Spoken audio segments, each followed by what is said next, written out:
أما بعد فأعوذ بالله السميع العليم من الشيطان الرجيم. بسم الله الرحمن الرحيم. ووصى بها إبراهيم بنيه ويعقوب إن الله اصطفى لكم الدين فلا تموتن إلا وأنتم مسلمون. وقال الله تعالى وتبارك في القرآن المجيد ومقاما آخر: لقد من الله على المؤمنين إذ بعث فيهم رسولا من أنفسهم يتلو عليهم آياته ويزكيهم ويعلمهم الكتاب والحكمة وإن كانوا من قبل لفي ضلال مبين. وقال النبي صلى الله عليه وسلم: بدأ الإسلام قريبا وسيعود كما بدأ قريبا كما بدأ غريبا فطوبى للغرباء. رب اشرح لي صدري ويسر لي أمري واحلل عقدة من لساني يفقهوا قولي رب زدنی علما۔ ہر قسم کی حمد و ثنا، بڑائی، کبریائی، تحلیلات، تمحیدات، تکبیرات اللہ مالک العلام کے لیے، جو ساری کائنات کا خالق، مالک، رازق، حاجت روا، مشکل کشا ہے، لا تعداد، ان گنت، بے حد و بے شمار درود و سلام کے لائق امام الانبیاء، سید الانبیاء، امام المرسلین والمجاہدین وخاتم النبیین، آپ کے اور میرے ہادی و مرشد جناب محمد الرسول اللہ صلی اللہ علیہ وآلہ وسلم کی ذات مقدسہ مطہرہ کے لیے انتہائی ادب و احترام کے لائق میرے بھائیوں، میرے بزرگوں اور حیا اور عفت کی چادر میں لپٹی ہوئی میری ماؤں اور بہنوں، آپ احباب کے سامنے گزشتہ جمعہ کے اندر رسول اللہ صلی اللہ علیہ وسلم سے محبت اور پھر محبت کا راستہ اور طریقہ قرآن و سنت کی روشنی میں ہم نے سماعت کیا تھا۔ آج کے خطبہ جمعہ میں اسی راستے کے متعلق، اسی طریقے کے متعلق ہم جانیں گے کہ جس کے ذریعے سے اللہ کے نبی سے محبت، اللہ کے محبوب پیغمبر جناب محمد الرسول اللہ صلی اللہ علیہ وآلہ وسلم سے محبت کا اظہار ہوتا ہے۔ رسول اللہ صلی اللہ علیہ وسلم نے فرمایا: من احب سنتی فقد احبنی، جس نے میری سنت سے محبت کی، میرے طریقے سے محبت کی، اس شخص نے مجھ سے محبت کی۔ اب جو اللہ کے نبی کے طریقے کو اپنائے گا، اصل معنوں کے اندر وہ اللہ کے نبی سے محبت کرنے والا ہے۔ رسول اللہ صلی اللہ علیہ وسلم اپنی زبان اطہر سے بیان کرتے ہیں: بدأ الاسلام قریبا وسیعود کما بدأ غریبا۔ صحیح مسلم کی حدیث ہے کہ جس طرح اسلام کی ابتدا ہوئی قریب ہے کہ اسلام پھر اسی حالت پر آ جائے گا۔ جس طرح ابتدا میں اسلام غریب تھا، ایک وقت آئے گا اسلام پھر غریب ہو جائے گا۔ یعنی جس طرح ابتدائے اسلام میں داخل ہونے والے چند لوگ تھے، اسلام کو ماننے والے گنتی کے لوگ تھے، ایک وقت آئے گا کہ اسلام کو ماننے والے بھی چند لوگ ہی ہوں گے۔ جس طرح ابتدائے اسلام میں اسلام کو ماننے والے، اسلام کی اشاعت کرنے والے، اسلام کی تبلیغ کرنے والے ڈرتے تھے، ایک وقت آئے گا کہ یہ چند لوگ ہوں گے، یہ اسلام بیان کرنے سے ڈریں گے۔ اور اگر ہم آج کے معاشرے کے اندر اپنی نظر کو دوڑائیں تو اس حدیث کو ہم سچ ثابت ہوتا ہوا دیکھتے ہیں۔ اسلام کا نام لینے والے تو آپ کو کئی ملیں گے، لیکن حقیقی معنوں کے اندر اس کو اپنانے والے چند ہی ہوں گے۔ نام اسلام کا بڑے لیں گے لیکن ماننے والے بہت تھوڑے ہوں گے۔ جس طرح ابتدائے اسلام میں اسلام کی تبلیغ کے لیے ڈرتے تھے، آج بھی لوگ ڈرتے ہیں۔ انسان جو ہے، مسلمان جو ہے، وہ کھل کر توحید بیان نہیں کر سکتا۔ توحید بیان کرنے سے ڈرتے ہیں۔ رسول اللہ صلی اللہ علیہ وسلم کی سنت بیان کرنے سے ڈرتے ہیں، کہیں لوگ ہم سے دور نہ چلے جائیں۔ آج بھی اسی طرح لوگ حق بیان کرنے سے خوف کھاتے ہیں۔ جہاں یہ بات کی گئی وہاں اللہ کے نبی نے فرمایا فَطُوبَى لِلْغُرَبَاء، غرباء کے لیے خوشخبری ہے۔ اب یہ غرباء کون لوگ ہیں؟ رسول اللہ صلی اللہ علیہ وسلم نے فرمایا ناس صالحون قلیل فی اناس سوء کثیر۔ للغرباء وہ لوگ ہیں جو نیکوکار ہیں، اور نیکوکار تھوڑے ہوں گے، فی اناس سوء کثیر، اور برے لوگوں کی تعداد کثرت سے ہوگی۔ قرب قیامت کے قریب گناہ گاروں کی تعداد کثرت سے ہوگی، اور جو نیکوکار ہوں گے، صالح لوگ ہوں گے، ان کی تعداد کم ہوگی۔ آج دیکھیں نمازی کتنے ہیں؟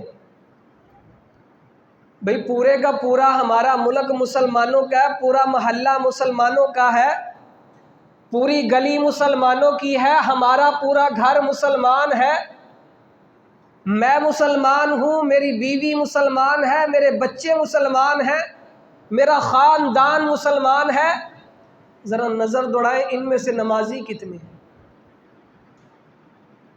ہم نے کلمہ پڑھا ہوا ہے، کتنے ایسے لوگ ہیں جو سچ بولتے ہیں، اور کتنے ایسے لوگ ہیں جن کی زبان سے جھوٹ کے علاوہ کچھ نکلتا ہی نہیں۔ اکثریت آپ کو گناہ گاروں کی ملے گی۔ رسول اللہ صلی اللہ علیہ وسلم نے فرمایا قرب قیامت ایسا ہوگا، جو نیک لوگ ہوں گے للغرباء، وہ غرباء ہوں گے، فطوبى ان کے لیے خوشخبری ہے۔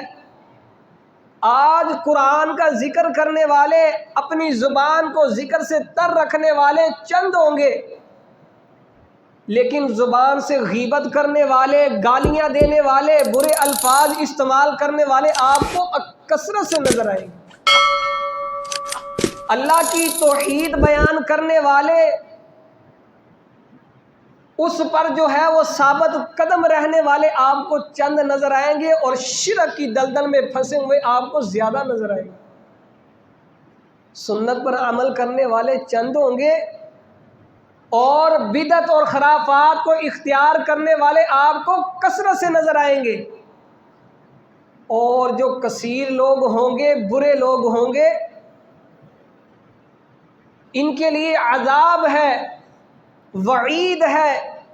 اور جو چند لوگ ہوں گے گنتی کے، سلسلہ صحیحہ کی حدیث ہے، رسول اللہ صلی اللہ علیہ وسلم نے فرمایا چند لوگ ہوں گے نیکوکار، قلیل تھوڑے سے ہوں گے، اور سلسلہ صحیحہ کی حدیث ہے قبیلے تو بہت زیادہ ہوں گے۔ اللہ کے نبی نے فرمایا قبیلے تو بہت زیادہ ہوں گے، تعداد بڑی ہوگی، آبادی بڑی ہوگی، لیکن اسلام کو ماننے والے، اسلام پر ثابت قدم رہنے والے، توحید کو ماننے والے، اللہ کے نبی کے طریقے اور سلیقے کو ماننے والے چند نوجوان، ایک قبیلے میں سے 2 4 6 لوگ ہوں گے، اور یہ 6 لوگ جن کی تعداد کم ہوگی، یہ للغربا، یہ غربا ہوں گے، فتوبہ، ان کے لیے خوشخبری ہے۔ امام ابن باز رحمہ اللہ فرماتے ہیں للغربا کا مطلب سمجھاتے ہو کہ یہ لوگ کون سے ہیں؟ آپ نے فرمایا کہ جو اسلام پر ثابت قدم رہے، قرآن کو ماننے والا ہو، اللہ کے نبی کی حدیث کو ماننے والا ہو، وہ شخص جو ہے وہ للغربا ہے۔ جو قرآن کے علاوہ، اللہ کے نبی کی حدیث کے علاوہ، آپ کے طریقے کے علاوہ کسی اور کے طریقے کو سمجھتا ہے، مانتا ہے، وہ خواہ جتنا مرضی نیکوکار ہو، جتنی مرضی عبادات کرتا ہو، اللہ کو یہ بندہ پسند نہیں۔ اس شخص کے متعلق رسول اللہ صلی اللہ علیہ وسلم نے فرمایا کہ اس بندے کی اللہ توبہ بھی قبول نہیں کرتا۔ جو شخص بدعتی ہے، اللہ کے نبی کی حدیث کے علاوہ کسی اور نئی چیز کو دین سمجھ کر کرتا ہے، اس بندے کی اللہ توبہ قبول نہیں کرتا جب تک وہ بدعت چھوڑ نہیں دیتا۔ امام نووی رحمہ اللہ فرماتے ہیں جو بدعتی شخص ہے نا، وہ کبھی توبہ نہیں کرتا۔ جو گناہ گار ہے، شرک کرنے والا ہے، جو چوری کرنے والا ہے، جو جھوٹ بولنے والا ہے، جو گناہ گار ہے، وہ کسی نہ کسی دن توبہ کر لیتا ہے، کیونکہ اس کے دل کے اندر یہ بات آتی رہتی ہے کہ یہ اللہ کی ناراضگی والا عمل ہے، یہ گناہ ہے۔ وہ گناہ سمجھ کے کسی زندگی کے آخری موقع میں جا کے اللہ سے ہاتھ اٹھا کر دعائیں کرتا، اللہ معاف کر دے، گناہ ہو گئے، اللہ تو معاف کرنے والا، بخشنے والا، یہ کسی بھی موقع پر جا کر اللہ سے بخشش، اللہ سے جو ہے وہ توبہ کر لیتا ہے۔ لیکن جو بدعتی شخص ہے وہ کبھی توبہ نہیں کرتا۔ کیوں؟ کیونکہ وہ بدعت کو گناہ نہیں سمجھتا، نیکی سمجھتا ہے۔ آج ہم کسی کو کہیں بھئی یہ اللہ کے نبی نے نہیں کیا، بھئی ہم تو قرآن ہی پڑھ رہے ہیں نا۔ اب آپ کہیں گے قرآن پڑھنا تو ثواب کا کام ہے۔ آپ کہیں گے روزے رکھنا بڑا اجر ہے، بڑا ثواب ہے، اللہ بڑا خوش ہوتا ہے، عبادات کرنے والا آپ کے نزدیک بڑا نیکوکار، بڑا اچھا ہے۔ لیکن اگر وہ قرآن اللہ کے نبی کی بات کے مخالف ہو، مثال کے طور پر قبرستان جا کر قرآن پڑھنے سے اللہ کے نبی نے منع کیا، عید والے دن روزہ رکھنے سے منع کیا، اب وہ کہے بھئی روزہ رکھنا ثواب ہے، اللہ کے نبی نے منع کیا ہے، لیکن وہ روزہ رکھ رہا ہے، روزہ رکھنے کا اسے کوئی ثواب نہیں مل رہا۔ اگر کوئی شخص ہزاروں خرچ کر کے، لاکھوں خرچ کر کے سارا دن ذکر و اذکار کرے، اللہ کے نبی کی مخالفت کرتے ہوئے بدعت اختیار کرے، عاملۃ ناصبہ، عمل کر کر کے تھک جائے، عمل کر کر کے اس کا جسم چکنا چور ہو جائے، اتنی عبادات کرے، تسلا نارن حامیہ سنت کے خلاف عمل ہے، تو اس شخص کے متعلق اللہ کا قرآن کیا کہتا ہے؟ اس بندے کو آگ کے اندر پھینکا جائے گا، جہنم کے اندر پھینکا جائے گا۔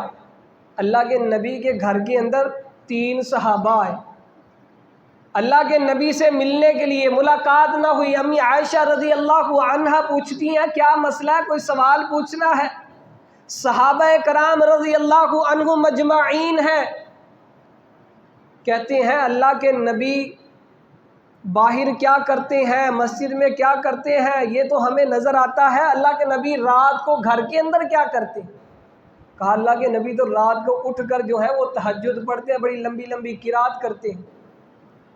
صحابہ کہتے ہیں اللہ کے نبی وہ ہستی ہیں جنہیں اللہ سبحانہ و تعالیٰ نے ہر کمی کوتاہی غلطی کو معاف کر دیا، ہم گناہ گار وہ نبی، نبیوں کے سردار، سب سے اعلیٰ، سب سے عرفہ، ہم گناہ گار، روزانہ کی بیس پر ہم سے غلطیاں ہوتی ہیں، ہمیں تو پھر اللہ کے نبی سے زیادہ عبادت کرنی چاہیے۔ تینوں کھڑے، ایک نے کہا میں روزانہ روزے رکھوں گا، جتنی میری زندگی ہے ساری زندگی میں روزے رکھتا رہوں گا، روزہ نہیں چھوڑوں گا۔ اب کتنا نیک عمل ہے ساری زندگی روزے رکھتا رہے۔ دوسرا کہتا ہے میں ساری زندگی تہجد پڑھتا رہوں گا، ساری رات سوؤں گا ہی نہیں، ساری رات عبادت کے اندر گزار دوں گا۔ ایک اور صحابی وہ کہتے ہیں میں شادی نہیں کروں گا، شادی کروں گا بیوی بچوں کے اخراجات کے لیے کمانا پڑے گا، مصروف ہو جاؤں گا، شادی نہیں کروں گا، عبادت کے اندر مصروف رہوں گا۔ اب تینوں کے اعمال، روزہ کتنا نیک عمل ہے، تہجد کی نماز، ساری رات عبادت کتنا نیک عمل ہے، شادی نہ کر کے اپنے آپ کو عبادت والا بنانے کے لیے کتنا نیک عمل ہے کہ میں سارا دن عبادت کروں گا۔ اللہ کے نبی گھر آتے ہیں، اللہ کے نبی کو بتایا جاتا ہے، اللہ کے نبی ان تینوں کو بلاتے ہیں، ان تینوں سے پوچھتے ہیں کہا تم نے یہ بات کہی ہے؟ صحابہ کہتے ہیں اللہ کے نبی ہم نے یہ بات کی ہے۔ رسول اللہ صلی اللہ علیہ وسلم نے فرمایا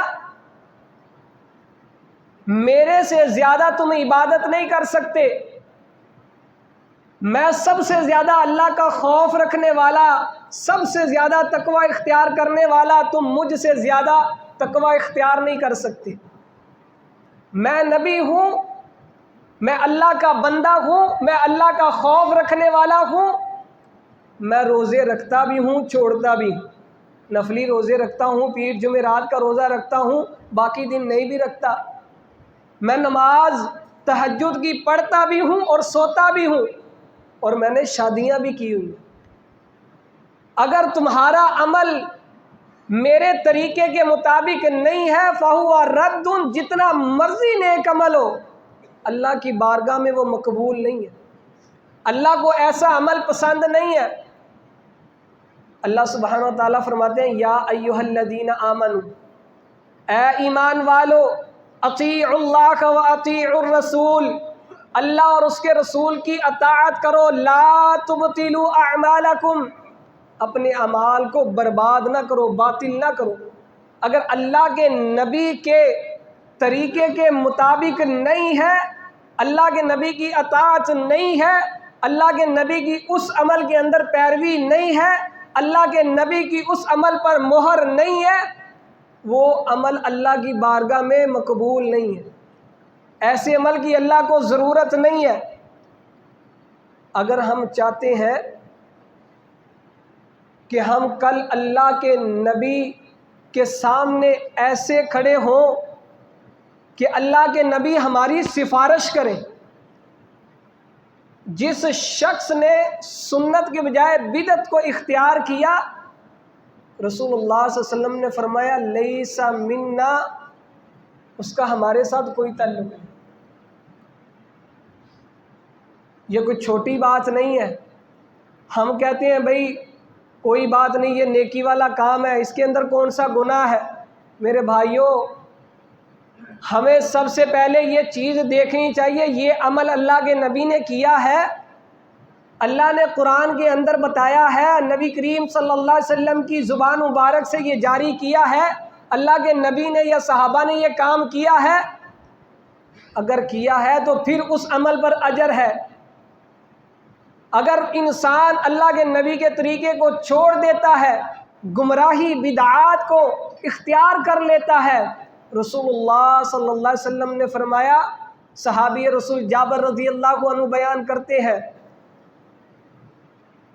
کہ جو بدعت ہوتی ہے وہ انسان کو گمراہی کی طرف لے کر جاتی ہے، اور جو گمراہی ہے وہ انسان کو جہنم آگ کے اندر لے کر جاتی ہے۔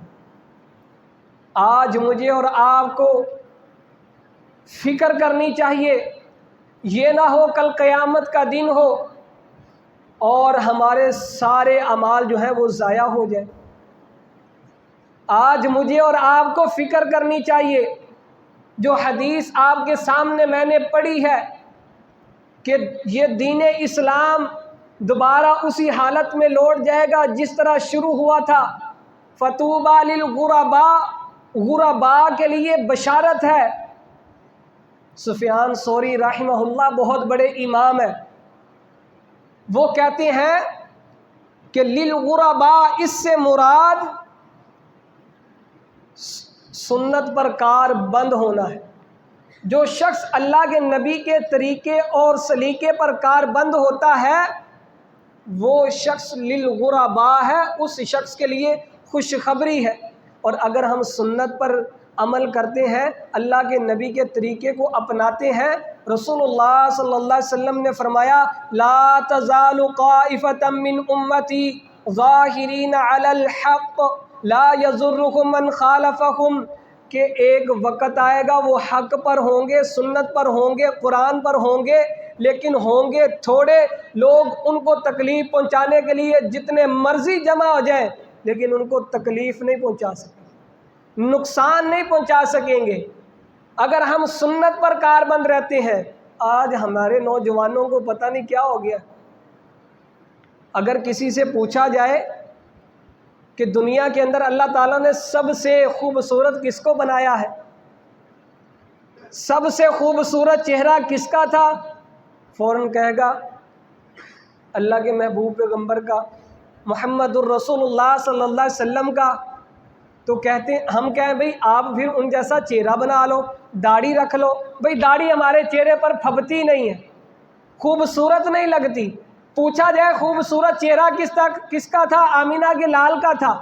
آپ سے کہا جائے سنت کی اتباع کرو، داڑھی نہیں رکھتے، بھئی خوبصورت نہیں لگوں گا۔ کیسی منطق ہے؟ اگر سوال پوچھ لے کسی مسلمان سے، داڑھی نہیں رکھتا، داڑھی کاٹتا ہے، شیو کرتا ہے، پوچھ لے سب سے خوبصورت کس کو بنایا، کہے گا آمینہ کے لال کو۔ اگر ہم کہیں بھئی اس جیسا تو بن جا، نہیں میں ایسا خوبصورت نہیں لگوں گا۔ یہ میرے بھائیوں صرف شیطان کی اتباع ہے، شیطان کو خوش کرنے کے طریقے ہیں۔ اللہ کی قسم ہے نبی سب سے زیادہ خوبصورت تھے۔ یوسف علیہ السلام کے چہرے پر داڑھی تھی، ہارون علیہ السلام کے چہرے پر داڑھی تھی، موسیٰ علیہ السلام کے چہرے پر داڑھی تھی، میرے آقا محمد الرسول اللہ صلی اللہ علیہ وسلم کے چہرے پر داڑھی تھی۔ اگر ہم کہیں داڑھی کے بغیر خوبصورت لگتے ہیں، پھر اللہ کے نبی کے متعلق کیا کہیں گے؟ اللہ کے نبی کی سنت کی اتباع پیروی کرنے میں ہی کامیابی ہے۔ کل اللہ کے نبی کے سامنے کھڑا ہونا ہے حوض کوثر کے پاس، تو داڑھی کٹے ہوئے کیسے جائیں گے؟ کس منہ سے جائیں گے؟ آج اگر کسی کو کہو کہ اللہ کے نبی کا یہ طریقہ ہے، اللہ کے نبی کی یہ سنت ہے، کہتے ہیں جی آپ دعا کریں۔ اللہ کے نبی نے اس طرح نماز پڑھی ہے، وہ کہتا ہے جی میں نے اس طرح پڑھی ہے، میں نے اس طرح دیکھی، فلاں اس طرح پڑھتا ہے۔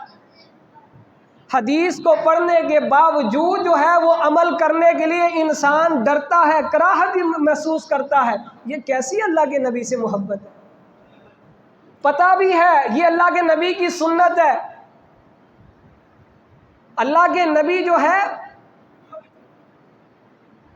ان کا یہ فرمان ہے، اپنی شلوار جو ہے وہ ٹخنوں سے اوپر رکھنی ہے، ہم اپنی انا پر اڑے ہوئے ہیں۔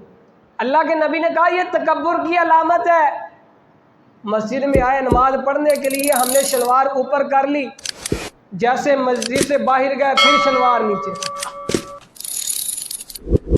اگر ہم اللہ کے نبی سے سچی محبت کرتے ہیں تو پھر مجھے اور آپ کو دیکھنا چاہیے اللہ کے نبی کا طریقہ کیا ہے، اور وہ طریقہ اگر ہم نے اپنا لیا تو کل قیامت کے دن رسول اللہ صلی اللہ علیہ وسلم اس بندے کی سفارش کریں گے، اور جس کی اللہ کے نبی سفارش کر دیں، اللہ نے تو اللہ کے اپنے نبی کی سفارش کو رد نہیں کرنا، جس کے متعلق اللہ کے نبی نے سفارش کر دی وہ شخص جنت میں چلا جائے گا۔